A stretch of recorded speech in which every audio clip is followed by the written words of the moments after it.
तो आज मैं आपको एक्सप्लेन करूंगी आयरन मैन के तीनों पार्ट्स। तो मूवी की स्टार्टिंग होती है अफगानिस्तान के बॉर्डर को दिखाते हुए। वहाँ पर यूएस आर्मी भी होती है जो कि किसी ऐसे आदमी का इंतजार कर रही होती है जो कि वेपन्स को डील करता था और उसका नाम था टोनी। फिर कुछ ही टाइम में हम देखते हैं कि टोनी वहाँ पर पहुँच जाता है। वहाँ पर टोनी उस आर्मी का एक मिसाइल दिखाता है और कहता है कि ये हम लोगों ने बनाया है, ये इतना ज्यादा खतरनाक है कि ये एक मिसाइल ही पूरी कंट्री को तबाह करने के लिए काफी है। और फिर वहाँ पर उसका एक्सपेरिमेंट किया जाता है। दरअसल टोनी यहाँ पर आर्मी से कोई डील करने आया था और इस डील से वो बहुत अमीर हो सकता था। उसके बाद वो यहाँ से चला जाता है, लेकिन तभी टोनी की कार पर कोई फायरिंग करने लगता है। वहाँ पर मौजूद सारी की सारी आर्मी टोनी को बचाने की कोशिश करती है, लेकिन वो लोग उन आर्मी को फायर करके मार देते हैं। टोनी अपनी जान बचाकर गाड़ी से बाहर तो आ जाता है, लेकिन उसके पास उसी की कंपनी का बॉम्ब पड़ा होता है जिसके फट जाने से वो काफी जख्मी हो जाता है। अब हमें एक दिन पहले का टाइम दिखाया जाता है जब टोनी को बेस्ट वेपन मेकर का अवार्ड मिला था। दरअसल जो कंपनी ये चला रहा था ये इसके फादर ने अपने दोस्त के साथ मिलकर बनाई थी, लेकिन जिस जगह अवार्ड दिया जा रहा था टोनी वहाँ पर मौजूद नहीं था, तो उसका अवार्ड कोई और रिसीव कर लेता है। अब अगर टोनी वहाँ पर नहीं था तो वो कहाँ पर था?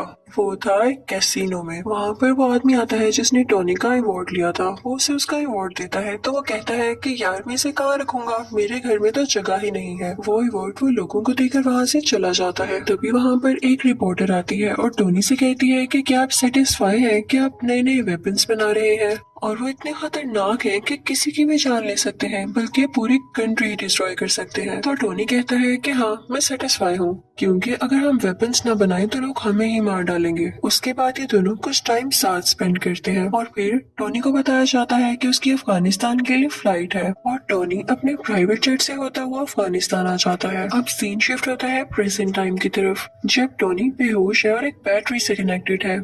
जब उसे होश आता है तो वह देख के काफी हैरान होता है कि मेरे साथ बैटरीज क्यों लगी हुई हैं।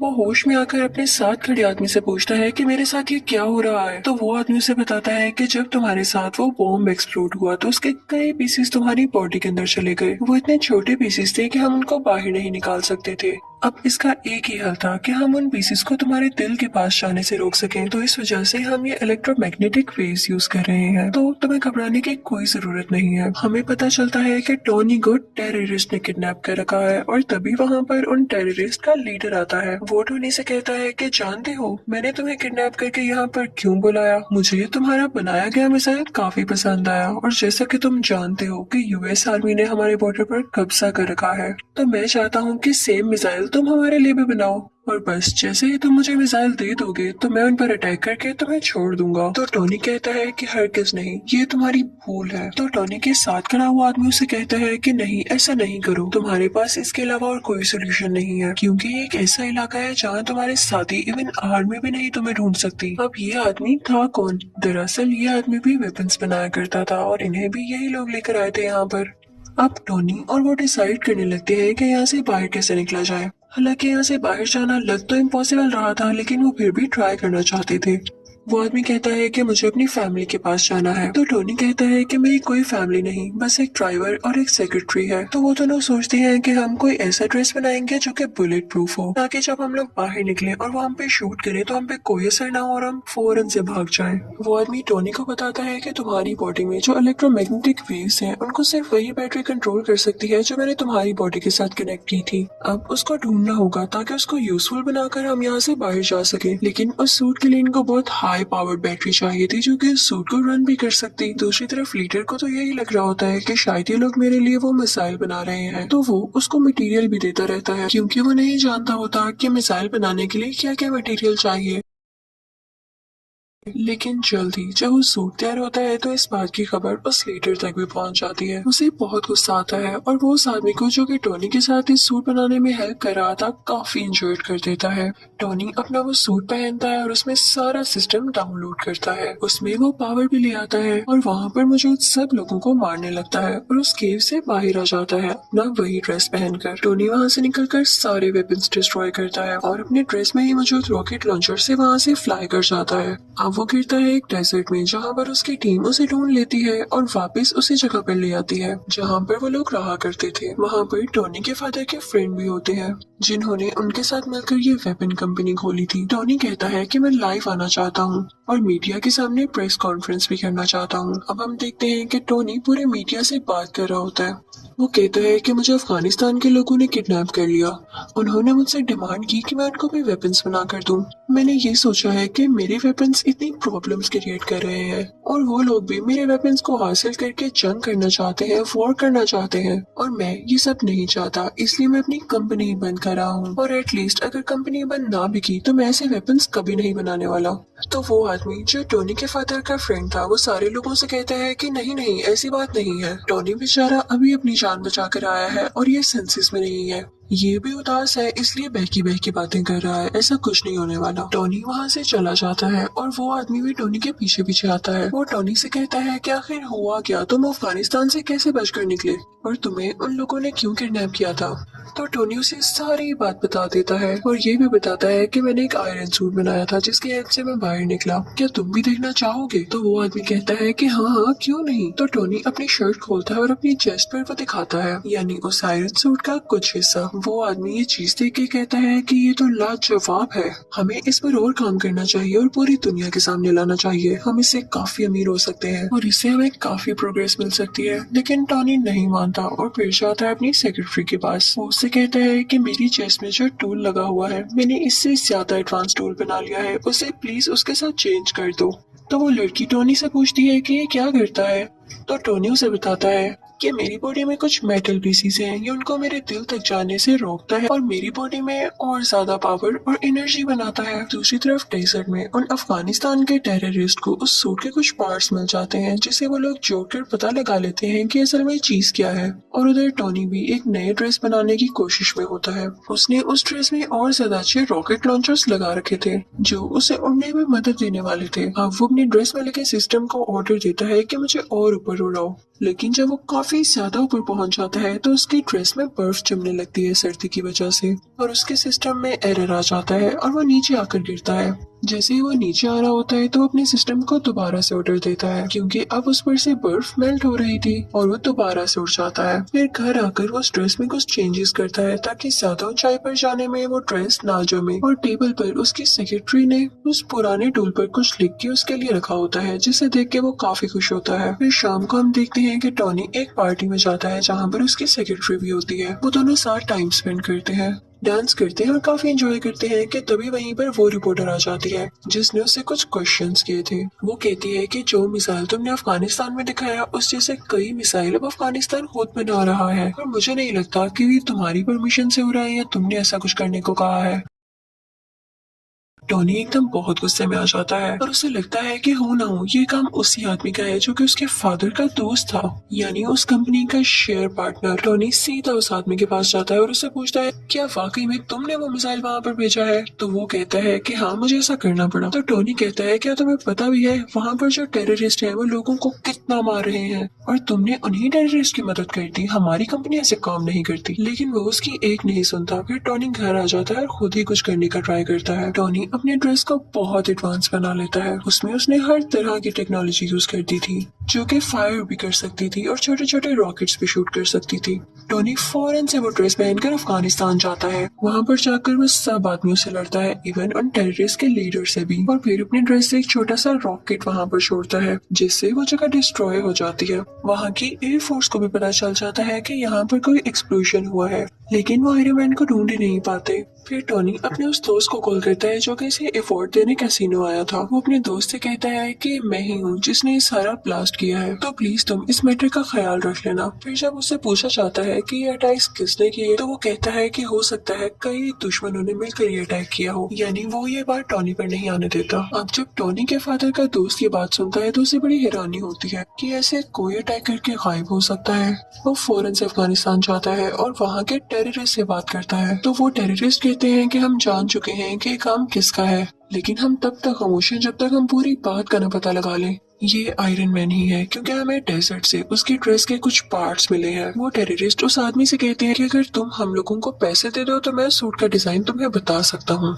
लेकिन टोनी के फादर का दोस्त ऐसा नहीं करता, बल्कि वो उन लोगों को डरा धमकाकर वो ड्रेस अपने साथ ले आता है। टोनी को पता चल जाता है कि उसका पुराना ड्रेस किसी ने चुरा लिया है। वो फौरन से अपनी सेक्रेटरी के पास जाता है और उससे कहता है कि कैसे भी करके मुझे उसको रोकना होगा कि कहीं ये सारी इन्फॉर्मेशन लीक ना हो जाए और वो मेरा नाम, मेरी आइडेंटिटी यूज करके हर जगह तबाही फैलाए। अब टोनी की सेक्रेटरी उस आदमी के ऑफिस जाती है, यानी वही आदमी जो टोनी के फादर का दोस्त है। वो सारी इन्फॉर्मेशन उसके कंप्यूटर से कॉपी करने लगती है और साथ ही साथ उसे ये भी पता चलता है कि यही वो आदमी था जिसने टोनी को किडनैप करवाया था उन टेररिस्ट से, क्योंकि ये नहीं चाहता था कि टोनी का इस कंपनी में जरा सा भी शेयर हो। ये सुन के वो काफी हैरान होती है और वहाँ से जाने ही वाली होती है कि तभी वहाँ पर वही आदमी आ जाता है जिसके कंप्यूटर से वो डेटा चुरा रही थी, लेकिन उसे बातों में लगा के वहाँ से चली जाती है। अब वो आदमी भी इतना कोई इनोसेंट नहीं था, उसे पता चल जाता है कि ये लड़की मेरे कंप्यूटर से सारा डेटा चुरा गई है। जब वो लड़की सारी इन्फॉर्मेशन लेके वहाँ से निकल रही होती है तो एक आदमी आता है और कहता है कि आप टोनी को जानती है ना, कि आप टोनी से मेरा इंटरव्यू करा देंगी, मुझे उससे कुछ सवालात पूछने हैं, कुछ क्वेश्चनिंग करनी है। और दूसरी तरफ टोनी के फादर के फ्रेंड को भी अजीब अजीब फील हो रहा होता है,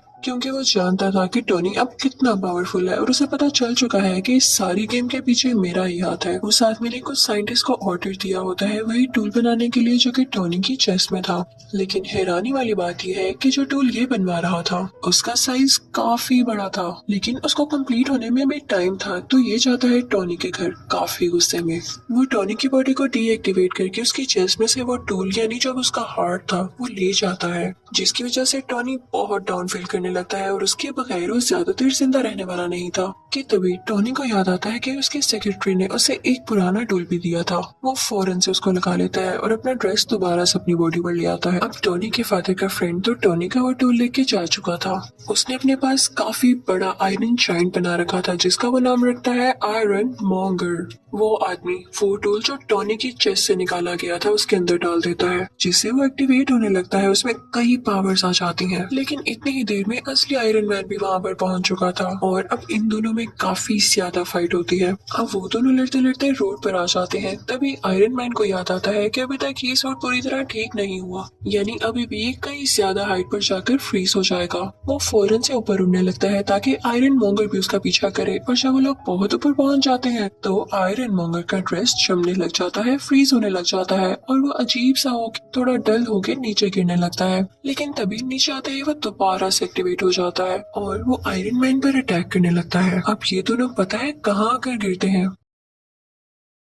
उसी लैब पर जहाँ पर ये बहुत बड़ा टूल बनाया जा रहा था। इस टूल को उसी आदमी के साइंटिस्ट बना रहे थे जो टोनी के फादर का फ्रेंड था। अब आयरन मैन अपनी सेक्रेटरी को फौरन से कहता है कि तुम ये टूल एक्टिवेट कर दो, मैं यहाँ से फौरन से भाग जाऊंगा और इसका सारा का सारा इफेक्ट इस आयरन मॉन्गर पर हो जाएगा, क्योंकि ये नहीं जानता होगा कि टूल स्टार्ट होने वाला है। वो लड़की ऐसा ही करती है, उसमें काफी ज्यादा रेज निकलती है जो कि आयरन मॉन्गर के गिर्द आ जाती है और इन रेज की वजह से आयरन मॉन्गर मारा जाता है। अब अगले दिन हम देखते हैं कि टोनी की प्रेस कॉन्फ्रेंस होती है और सारे उसे क्वेश्चन कर रहे होते हैं कि क्या आप ही हो आयरन मैन? तो उसके पास एक आदमी आता है और कहता है कि नहीं, आपने ये नहीं कहना, आपने ये कहना है कि उसमें आपका बॉडीगार्ड था और उन दोनों में आपस में कोई पर्सनल इश्यूज की वजह से लड़ाई हो रही थी और आपके फादर के फ्रेंड भी नेचुरल डेथ मरे। लेकिन टोनी वो स्क्रिप्ट उठा के सब लोगों के सामने चला जाता है। तभी उसका दोस्त उसके कान में कहता है कि जो भी बात सच है वही बोलिएगा। आयरन मैन सबके सामने बोल देता है, आई एम आयरन मैन। यानी अब सबको पता चल चुका था कि असली आयरन मैन टोनी ही है। और इसी के साथ आयरन मैन पार्ट 1 यही खत्म हो जाता है। तो अब मैं आपको एक्सप्लेन करूंगी आयरन मैन पार्ट 2। अब जहाँ पर पार्ट 1 का एंड हुआ था वहीं से पार्ट 2 स्टार्ट होता है। वही न्यूज के टोनी ने एक्सेप्ट कर लिया है कि वही आयरन मैन है, किसी के टीवी पर चल रही होती है और जो आदमी इसको देख रहा होता है उसका नाम इवैन होता है। ये न्यूज देखते ही इवैन के फादर की डेथ हो जाती है। तो इवैन कहता है कि मैं आयरन मैन से बदला लेके जरूर रहूंगा। तो वो भी एक छोटा सा टूल तैयार करता है जिससे वो अपना ड्रेस बनाने वाला था, क्योंकि वो आयरन मैन से फाइट करने लगा था। अब कई दिन बाद इवैन का ड्रेस तैयार हो जाता है और वो उसे नाम देता है विप लैश। उसमें ये पावर थी कि वो किसी भी मेटल को काट सकता था। फिर हम देखते हैं कि 6 महीने गुजर जाते हैं और टोनी कुछ लोगों से स्पीच कर रहा होता है। उसने अपना वही ड्रेस पहना होता है। वो बताता है कि मेरे फादर का ये ड्रीम था कि वो एक सिटी बनाए जिसमें एडवांस बिल्डिंग्स हो और काफी अच्छी टेक्नोलॉजी हो, लेकिन वो तो अपना ये ड्रीम पूरा नहीं कर पाए। अब मैं उनका ये ड्रीम पूरा करूंगा। और वो अपना ड्रेस सबको दिखाता है कि ये ड्रेस मेरी हेल्प करेगा। टोनी ये सब बातें करके वहाँ से निकल ही रहा होता है कि तभी उसके पास कुछ लोग आते हैं। वो टोनी से कहते हैं कि आपसे कुछ लोग कुछ बातें पूछना चाहते हैं। वो सब लोग ये चाहते हैं कि आप सुबह कोर्ट में आए। वो आपके ड्रेस के बारे में आपसे कुछ इन्वेस्टिगेशन करेंगे। जब टोनी कोर्ट जाता है तो उसे पता चलता है कि वहाँ पर तो आर्मी है। कोर्ट के सेनेटर उसे कह रहे होते हैं कि सूट तो तुमने काफी अच्छा बनाया है, लेकिन इतनी ज्यादा पावरफुल और खतरनाक चीज तुम्हारे पास नहीं होनी चाहिए। ये आर्मी को दे दो क्योंकि वो अपने सोल्जर्स की काफी अच्छी ट्रेनिंग कर सकती है इससे। तो टोनी कहता है कि नहीं, वो ड्रेस मैंने बनाया है, मेरी मेहनत लगी है उसमें, मैंने उस पर कई एक्सपेरिमेंट्स किए और मुझे ही उसको यूज करना आता है। वो मेरा ड्रेस है और मैं ही आयरन मैन हूँ। No one can be Iron Man. कोई आयरन मैन नहीं बन सकता मेरे अलावा। वहाँ पर टोनी का वही ब्लैक दोस्त भी होता है, लेकिन इस पार्ट में उसका फेस चेंज है, यानी किसी और को टोनी का दोस्त बना दिया गया है, लेकिन कैरेक्टर वही है। वो भी सेम बात कहता है कि मुझे ये कहना पड़ रहा है कि ये ड्रेस वाकई बहुत डेंजरस है और ये आर्मी के पास होना चाहिए, लेकिन फिर भी टोनी नहीं मानता। फिर वहाँ पर एक वेपन एक्सपर्ट भी आता है जो कि सेम बात बोलता है, लेकिन टोनी कहता है कि मैं तुम लोगों में से किसी की बात नहीं सुनने वाला। टोनी उन सब से कहता है कि मैं जानता हूँ आप लोगों को ऐसा करने के लिए किसने कहा है। इनफैक्ट वो आदमी इसलिए चाहता है कि आप लोग मेरा ड्रेस ले लें क्योंकि वो खुद ऐसा ड्रेस नहीं बना पा रहा। उसने मेरी कॉपी करके कई ज्यादा ड्रेसेस बनाए हैं, लेकिन वो उस काम के नहीं जो कि मेरा ड्रेस है। तो आप लोग उसकी बातों में क्यों आ रहे हैं? मैं आपको प्रूफ्स भी दिखाता हूँ। और टोनी फिर उनको प्रूफ्स भी दिखाने लगता है कि वाकई वो आदमी कैसा है। वो कहता है कि इतना बड़ा वेपन मेकर मेरी ड्रेस को कंट्रोल ही नहीं कर पा रहा, तो आप लोग कैसे कर पाएंगे? इसे सिर्फ मैं चला सकता हूँ और मैं जानता हूँ ये किसी को नुकसान नहीं देगा। सबको उसकी बात अच्छी लगती है और फिर वो वहाँ से चला जाता है। दूसरी तरफ हम देखते हैं कि इवान अपना व्हिप्लैश ड्रेस कंप्लीट कर चुका होता है और अब वो चाहता था कि वो डायरेक्ट जाकर आयरन मैन से लड़ाई करे। दूसरी तरफ टोनी भी अपने ड्रेस को चेक कर रहा होता है। उसके ड्रेस में एक ऐसा कोर होता है जो कि सबसे ज्यादा यूजफुल था, लेकिन यूजफुल होने के साथ साथ वो काफी खतरनाक भी था। उसकी वजह से टोनी की बॉडी में काफी पॉइजन फैल रहा था। उसी दौरान टोनी इस सोच में भी पड़ जाता है कि अगर मुझे कुछ हो गया तो कंपनी का क्या होगा। तो वो अपनी सेक्रेटरी को बुलाता है और उससे कहता है कि मैं तुम्हें अपनी कंपनी का सीईओ बनाता हूँ। ये कंपनी अब से तुम्हारे अंडर है, तुम जिसको चाहो हायर करो। फिर टोनी की सेक्रेटरी जो कि अब उस कंपनी की सीईओ थी, एक लड़की को इंटरव्यू के लिए बुलाती है, लेकिन वो लड़की किसी कंपनी की एजेंट होती है। फिर हम देखते हैं कि कार रेस हो रही होती है और उसमें टोनी ने भी पार्टिसिपेट किया होता है, लेकिन तभी वहाँ पर इवान यानी व्हिप्लैश आ जाता है और उस पर अटैक कर देता है, जिससे उसकी गाड़ी 2 हिस्सों में टूट जाती है। ये न्यूज टीवी पर टोनी की असिस्टेंट यानी वो सीईओ भी देख लेती है और उसके बॉडीगार्ड से कहती है कि मैं फौरन उसकी मदद के लिए जाना होगा। वो दोनों जाते हैं और टोनी को उसका ब्रीफ केस देते हैं जिसके अंदर वो आयरन मैन वाला ड्रेस होता है और टोनी उसको पहन लेता है। अब आयरन मैन में और व्हिप्लैश में काफी लड़ाई होने लगती है, लेकिन आयरन मैन जो भी अटैक्स कर रहा था व्हिप्लैश उनको रोके जा रहा था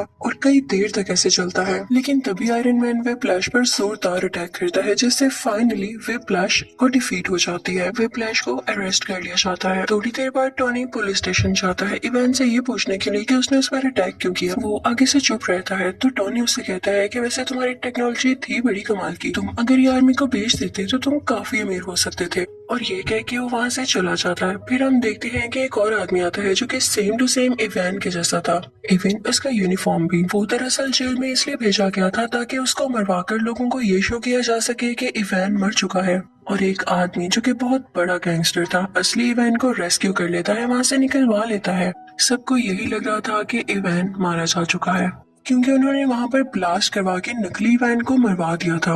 वो गैंगस्टर किसी इंडस्ट्री का ओनर था और टोनी का सबसे बड़ा दुश्मन था। वो ये चाहता था कि वो भी आयरन मैन के ड्रेस की तरह कई ज्यादा ड्रेसेस बनाए और पूरी आर्मी बनाए उनसे। उसने इवान को भी इसीलिए छुड़वाया था। दूसरी तरफ टोनी के ड्रेस का वो कोड उसे काफी सता रहा होता है। वो उसकी चेस्ट में मुसलसल पॉइजन पहुंचा रहा था, जिससे उसे फील हो रहा था कि अगर उसने कुछ न किया जल्द तो वो मारा जाएगा। लेकिन इस बात की फिक्र ना करते हुए वो अपनी बर्थडे पार्टी है और उसमें डांस कर रहा होता है कि तभी उसका वो ब्लैक फ्रेंड आता है और उससे कहता है कि आर्मी का ऑर्डर है कि कल तुम्हें या तुम्हारे ड्रेस को उनके सामने लाया जाए। वो आदमी भी टोनी से अब तंग आ चुका था। वो कहता है कि तुम अपना ड्रेस पहन के पार्टी कर रहे हो, तुम जानते भी हो कि कितना खतरनाक है, लेकिन टोनी उसकी बात नहीं सुनता। तो वो भी टोनी का पुराना ड्रेस पहन कर आ जाता है।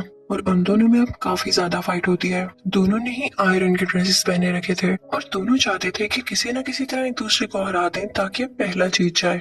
अब दोनों अपने अपने हाथ से लेजर निकालने लगते हैं और एट अ टाइम लेजर निकलने से दोनों लेजर्स आपस में टकरा जाती हैं और बहुत बड़ा ब्लास्ट होता है। जहाँ पर ब्लास्ट होता है और टोनी की बर्थडे पार्टी हो रही होती है वो जगह कोई और नहीं बल्कि टोनी की कंपनी होती है। अब वहाँ से टोनी का पुराना ड्रेस लेके वो ब्लैक फ्रेंड तो चला जाता है लेकिन टोनी वहीं पर नशे की हालत में होता है। फिर हम देखते हैं कि एक आंख वाला आदमी टोनी के पास आता है और उससे कहता है कि तुम्हारे फादर क्या क्या करना चाहते थे और तुम क्या कर रहे हो, तुम नशा करके इधर उधर फिरते रहते हो। तो टोनी कहता है कि अपनी जुबान बंद रखो, तुम होते कौन हो ऐसे बोलने वाले। तो वो आदमी कहता है मैं तुम्हारे बारे में सब कुछ जानता हूँ, वो लड़की जो तुम्हारी कंपनी में इंटरव्यू देने आई थी वो कोई और नहीं बल्कि मेरी ही सीक्रेट एजेंट है और तुम्हारी सारी बातें सारी रिपोर्ट से मुझे देती रही है। फिर वो आदमी ये भी कहता है कि मैं ये नहीं चाहता कि तुम्हारा कोई नुकसान हो,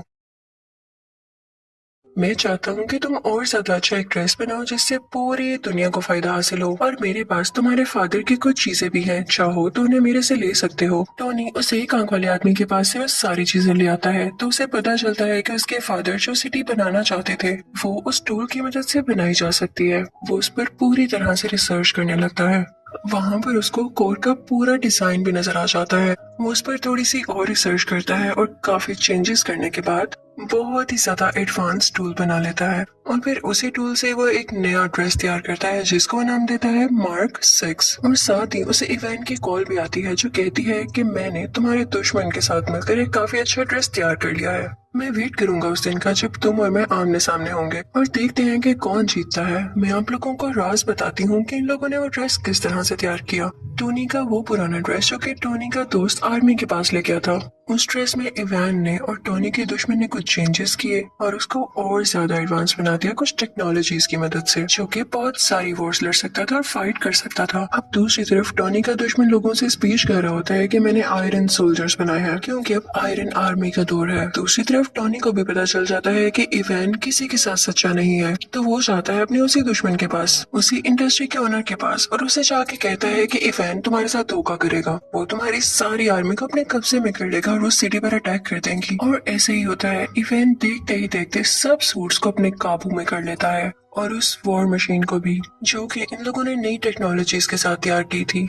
वही ड्रेस जो कि टोनी का पुराना ड्रेस था। टोनी उस इंडस्ट्री के ओनर से कहता है कि मैंने कहा था ना जाओ अब अपने सोल्जर्स को कंट्रोल करो, लेकिन अब बहुत देर हो चुकी थी। तो वो सीक्रेट एजेंट वहाँ पर पहुँचती है जहाँ पर इवान इन सारे आयरन सोल्जर्स को कंट्रोल कर रहा होता है, लेकिन वो सारे के सारे अपना कंट्रोल खो चुके थे। तभी वहाँ पर आता है टोनी जो कि अब आयरन मैन बन चुका था। वो आते ही अपनी पावर्स का यूज करता है और सारे आयरन सोल्जर्स को मार गिराता है, लेकिन तभी उसके सामने आ जाता है व्हिप्लैश जो कि ज्यादा स्ट्रॉन्ग हो गया था अपनी उसी ड्रेस में। टोनी यानी आयरन मैन उस पर अटैक करने लगता है लेकिन अब उस पर कुछ असर नहीं हो रहा था क्योंकि व्हिप्लैश अब काफी स्ट्रॉन्ग हो चुका था और अब वो जानता था कि आयरन मैन का मुकाबला कैसे करना है। तभी टोनी को याद आता है कि जब उसकी और उसके ब्लैक फ्रेंड की लेजर आपस में टकराई थी तो बहुत बड़ा ब्लास्ट हुआ था। वो अपने उस फ्रेंड से कहता है कि हम वो एक्सपेरिमेंट दोबारा से करते हैं। अब वो दोनों ऐसे ही करते हैं और वहाँ पे काफी बड़ा ब्लास्ट होता है।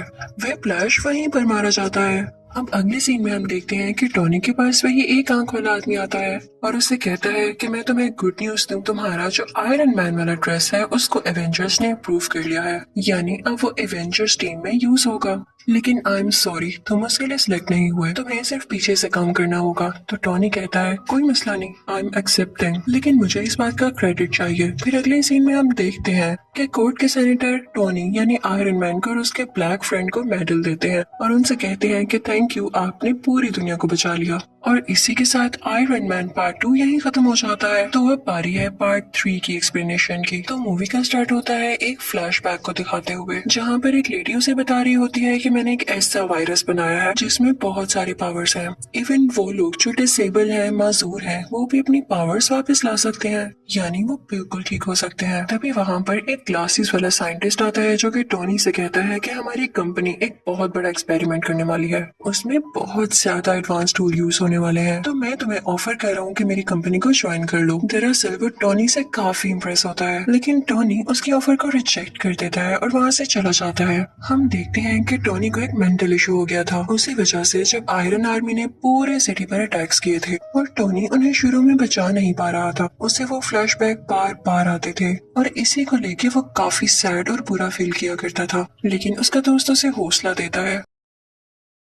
आयरन मैन सोचता है कि अगर उन लोगों ने दोबारा से अटैक कर दिया तो मैं क्या करूंगा। इसके लिए वो आयरन मैन की पूरी टीम बना देता है और वो उस टीम का नाम रखता है आयरन लीजन। अब हमें पता चलता है कि पूरी कंट्री में दोबारा से अटैक्स हो रहे हैं और वो कोई और नहीं बल्कि मैंड्रिन नाम का एक आदमी करवा रहा है। टोनी यानी आयरन मैन का एक बॉडीगार्ड भी उसी कंट्री में होता है जो कि उन अटैक्स की वजह से शदीद जख्मी हो चुका था। टोनी उससे बहुत प्यार करता था, इसलिए उसे गुस्सा आ जाता है, तो वो प्रेस कॉन्फ्रेंस करता है कि अगर ये अटैक्स ना रोके गए तो मैं उस मैंडरिन के साथ बहुत बुरी तरह पेश आऊंगा। लेकिन लगता है ये बात उसकी मैंडरिन को बिल्कुल पसंद नहीं आती। वो जनाब टोनी के घर पर ही अटैक करवा देता है, जिससे टोनी यानी आयरन मैन का घर पूरी तरह से तबाह हो जाता है। उस वक्त टोनी के साथ वही लड़की भी थी जिसने वो वायरस बनाया था जो कि डिसेबल लोगों को ठीक कर सकता था। आयरन मैन अपना ड्रेस पहनता है और उस लड़की को बचाकर वहाँ से ले जाता है, लेकिन आयरन मैन के सूट में एक एरर आ जाता है। जिस जगह उसने लैंड करना था वो वहाँ पर नहीं जाता, बल्कि किसी ऐसी जगह में गिर जाता है जहाँ पर स्नो फॉलिंग हो रही होती है। लेकिन स्टिल होप यानी उम्मीद अभी भी बाकी थी, क्योंकि उस सूट में पावर जो बाकी थी वो चाहता तो उस जगह पर वापस जा सकता था जहाँ पर उसको जाना था। दूसरी तरफ पूरी दुनिया काफी सैड होती है क्योंकि उनको ये लग रहा था कि टोनी मारा जा चुका है उस अटैक में जो कि उसके घर पर हुआ, क्योंकि उसके बाद टोनी किसी को दिखाई जो नहीं दिया। आयरन मैन जिस विलेज में गिरा था वहाँ पर उसे एक बच्चा दिखाई देता है, वो उससे कई बातें करने लगता है क्योंकि वो बच्चा उसको काफी इनोसेंट लगता है। टोनी देखता है कि वो विलेज भी तबाह हो चुका है और सेम उसी तरीके से ये तबाह हुआ है जिस तरीके से टोनी के घर पर अटैक किया गया। तो वो समझ जाता है कि जरूर इसके पीछे मैंडरिन का ही हाथ है। अब वो इस सारे केस पर रिसर्च करने लगता है। उसे पता चलता है कि ये एक्सप्लोजन्स किसी वेपन के जरिए नहीं हुए, बल्कि ये उन सोल्जर्स ने किए हैं जो कि सुपर पावर्स रखते हैं। टोनी सबसे मैंडरिन की लोकेशन के बारे में पूछता है, लेकिन उसे कुछ पता नहीं चलता। सरप्राइजिंगली वो बच्चा उसे मैंडरिन की लोकेशन तक पहुंचा देता है। विलेज में टोनी ने कुछ वेपन्स भी तैयार कर रखे थे जो वो अपने साथ लेकर यहाँ आया था। वहाँ पर उसे पता चलता है कि मैंडरिन तो था ही नहीं, वो ड्रामा कर रहा था कि जैसे वो वहाँ पर हो। वहाँ पर सिर्फ एक आदमी था कि जो उस जगह की वीडियोस बनाकर पब्लिश किया करता था। फिर यहाँ हम देखते हैं कि वही ऐनक वाला साइंटिस्ट टोनी से मिलता है और दरअसल ना तो उसको ऐनक लगी थी और ना ही वो उसका गेटअप था, वो भी उसका फेक गेटअप था। वो टोनी को बताता है कि मैंने वही वायरस यूज करके खुद की डिसेबिलिटी को खत्म कर दिया है और अब मैं काफी स्ट्रॉन्ग हो चुका हूँ। वो साइंटिस्ट टोनी को बताता है कि मैंने तुम्हारी दोस्त यानी तुम्हारी सेक्रेटरी को भी किडनैप कर रखा है। वो उसे उसका विजन दिखाता है कि ये देखो, ये अब मेरे कब्जे में है। वो दरअसल कहीं और पर किडनैप हुई भी होती है और ये सिर्फ उसकी इमेज होती है, एक होलोग्राम। अब वो लड़की जिसने वायरस तैयार किया था वो कई सालों से साइंटिस्ट के लिए काम कर रही थी, लेकिन जब उस साइंटिस्ट को पता चलता है कि ये टोनी से भी मिलने गई थी तो वो उस लड़की को वहीं पर शूट कर देता है। हम देखते हैं कि वो साइंटिस्ट काफी अच्छी टेक्नोलॉजी यूज करता था जिसकी वजह से उसकी लोकेशन कोई भी ट्रैक नहीं कर पाता था। वहाँ पर वॉर मशीन भी होती है जो कि टोनी का फ्रेंड चला रहा होता है, यानी वही आयरन सूट जो वो लेकर भागा था। लेकिन अब उस ड्रेस का नाम चेंज कर दिया गया था और ये उसी साइंटिस्ट ने किया था। दरअसल वो टोनी को ये बताना नहीं चाहता था कि ये वही ड्रेस है। वो उस ड्रेस को यानी वॉर मशीन को अपने पास ले आता है, लेकिन टोनी भी काफी पावरफुल था। वो वहाँ से जान छुड़ाकर भाग चुका था क्योंकि उसे मैंडरिन की लोकेशन का पता लगाना था। इसी दौरान टोनी को पता चलता है कि वो साइंटिस्ट वो एडवांस ड्रेस चुराकर यूएस के प्रेसिडेंट को मारना चाहता है और इसके लिए उसे कुछ भी करके उसे रोकना होगा। और इसी पर्पस के लिए वो साइंटिस्ट वहाँ पर पहुँच जाता है जहाँ पर वो प्रेसिडेंट होते हैं जो कि किसी और कंट्री जाने के लिए तैयार हो रहे थे। वो उसे किडनैप कर लेता है और अपनी सीक्रेट लोकेशन पर ले आता है जहाँ पर कोई नहीं पहुँच सकता था। लेकिन टोनी वहाँ पर पहुँच ही जाता है क्योंकि उसकी हेल्प की थी उस छोटे बच्चे ने और टोनी था भी बहुत टैलेंटेड। टोनी वहाँ पर जाकर सारे बाकी पैसेंजर्स को भी बचा लेता है, लेकिन जब बारी आती है प्रेसिडेंट को बचाने की तो इतनी ही देर में वो साइंटिस्ट उसे लेकर वहाँ से जा चुका होता है और वो नाकाम रह जाता है प्रेसिडेंट को बचाने में। लेकिन हमें ये जरूर पता चल जाता है कि साइंटिस्ट की सीक्रेट लोकेशन क्या थी। ये समंदर के पास एक खुफिया जगह थी और ये प्रेसिडेंट को यहाँ पर पता है क्यों लाया था, क्योंकि ये उनकी डेथ पूरे सोशल मीडिया के सामने लाइव दिखाना चाहता था, जिससे इसको पॉपुलैरिटी मिलती यानी ये मशहूर हो जाता और लोग इससे डरने लगते। और प्रेसिडेंट को पकड़ना इतना आसान नहीं हुआ था, बल्कि प्रेसिडेंट के नीचे जो बंदा होता है यानी वाइस प्रेसिडेंट, उसने जेलेसी में आकर प्रेसिडेंट की किडनैपिंग में उस साइंटिस्ट की हेल्प की थी। उसने ये लालच में भी किया था क्योंकि उसकी एक डिसेबल बेटी थी जिसको उस साइंटिस्ट ने वही वायरस देकर ठीक कर दिया था। अब हम देखते हैं कि टोनी और उसका ब्लैक फ्रेंड उसी जगह पर होते हैं जहाँ पर वो साइंटिस्ट होता है, यानी समंदर के पास वाली खुफिया जगह में। टोनी अपने दोस्त को कहता है कि मैं अपनी असिस्टेंट यानी सीईओ को बचाऊंगा और तुम जाकर प्रेसिडेंट को बचाना। फिर हम देखते हैं कि आयरन मैन उस आदमी के सामने पहुंच चुका है, यानी उस साइंटिस्ट के सामने। उन दोनों में काफी फाइट होती है, दोनों ने ड्रेसेस पहन रखे थे और दूसरी तरफ वो ब्लैक फ्रेंड भी प्रेसिडेंट को बचा देता है और उन्हें भी आयरन ड्रेस पहनाकर सेव कर लेता है और कहता है आप यहाँ से चले जाए अभी के लिए। आयरन मैन भी उस सीईओ को यानी अपने दोस्त को बचा लेता है, लेकिन बचाते बचाते वो नीचे गिर जाती है जहाँ पर बहुत ज्यादा आग लगी होती है। टोनी यानी आयरन मैन डर जाता है कि ये तो जल जाएगी अब, लेकिन एक मजे की बात ये थी कि उस साइंटिस्ट ने इसके अंदर भी वो वायरस इंजेक्ट कर रखा था जिसकी वजह से उसे आग से कुछ नहीं होता और वह ठीक हो जाती है। ये तो इनके लिए प्लस पॉइंट हो गया था। अब हम देखते हैं कि टोनी यानी आयरन मैन जाता है उसी साइंटिस्ट के पास। उन दोनों में काफी ज्यादा फाइट होने लगती है, लेकिन जब वो देखता है कि इस पर ना तो मेरी आर्मी का कोई असर हो रहा है ना तो मेरे अटैक्स का, तो उसके पास एक आइडिया आता है। वो अपना ड्रेस उतारता है और उसे साइंटिस्ट को पहना देता है और उस ड्रेस में एक खास बात ये थी कि वो अपने आप को ही ब्लास्ट कर लेता था और टोनी भी ऐसा ही करता है, वो ड्रेस ब्लास्ट हो जाता है। लेकिन वो साइंटिस्ट बहुत चालाक था, उसने भी वो वायरस अपने अंदर इंजेक्ट कर रखा था जिसकी वजह से वो सरवाइव कर जाता है और उसे कुछ भी नहीं होता। बस इतना है कि वो जल चुका था लेकिन स्टिल उसमें अभी भी पावर थी काफी ज्यादा। और तभी वहाँ पर वो सीईओ भी आती है और वो साइंटिस्ट को पूरी तरह से मार देती है, जिससे फाइनली वो मर जाता है। फिर वो सीईओ आती है टोनी के पास, वो दोनों गले लगते हैं और कन्फेस करते हैं कि वो एक दूसरे को पसंद करते हैं। उधर टोनी अपनी बाकी आयरन आर्मी को भी ऑर्डर देता है कि खुद को ब्लास्ट कर लो और ऐसा ही होता है। आसमान में लग रहा होता है जैसे फायरवर्क्स चल रहे हो। फिर नेक्स्ट सीन में हम ये भी देखते हैं कि पुलिस ने नकली मैंडरिन और उस वाइस प्रेसिडेंट को भी अरेस्ट कर लिया है। फिर हम देखते हैं क्योंकि टोनी यानी आयरन मैन काफी मशहूर हो चुका था तो दुनिया के बड़े बड़े सर्जन्स उसका ऑपरेशन करते हैं।